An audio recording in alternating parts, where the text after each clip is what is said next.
Welcome back to Future Talks, everyone. I'm Nova. And I'm Jayden. So excited to be here, Nova, especially with today's topic. Absolutely, Jayden. Today, we're diving into something that, well, it feels like it's taken the world by storm.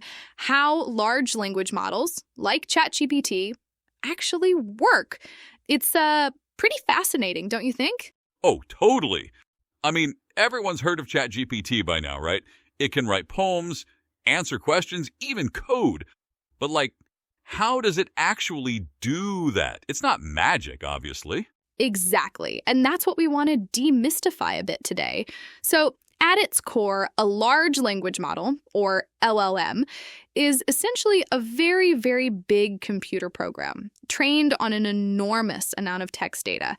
Think of it as reading almost everything ever written on the internet.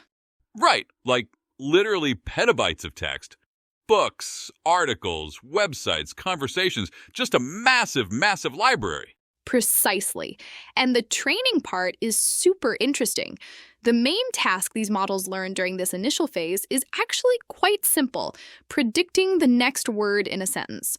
So if you give it "the cat sat on the," it tries to guess mat or rug or whatever is most probable based on its training data.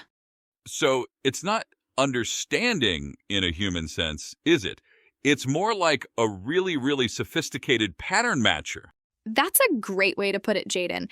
It learns the statistical relationships between words and phrases. When it sees certain words together, it learns what words are likely to follow. It's not reasoning or having consciousness. It's just predicting the most statistically probable next token, which is basically a word or part of a word. Okay, so it learns to predict the next word, but how does it handle, really, really complex stuff like writing an essay or a story? That's more than just guessing one word at a time, right? That's where the architecture comes in, specifically something called the transformer architecture. It's a type of neural network. What makes it special is its attention mechanism. Oh, the attention mechanism. I've heard that phrase. What does that even mean? So instead of just looking at the immediately preceding words, the attention mechanism allows the model to weigh the importance of different words in the input sequence when generating the next word. For example, if you're talking about a bank, it can pay more attention to whether the word river or money appeared earlier in the sentence to understand context. It helps it grasp long-range dependencies. Ah, I see. So it's not just looking locally, but globally within the text it's processing. That makes a lot more sense for complex tasks. So they go through this massive pre-training phase, predicting words. Then what? How do they become so conversational and helpful, like ChatGPT? That's where a crucial second step comes in, fine-tuning. After the initial pre-training, these models undergo further training, often using techniques like reinforcement learning from human feedback, or RLHF. This is where humans rate the model's outputs for helpfulness, harmlessness, and honesty. So we basically tell the AI, hey, this answer was good, but this one wasn't, and it learns from that feedback. Exactly.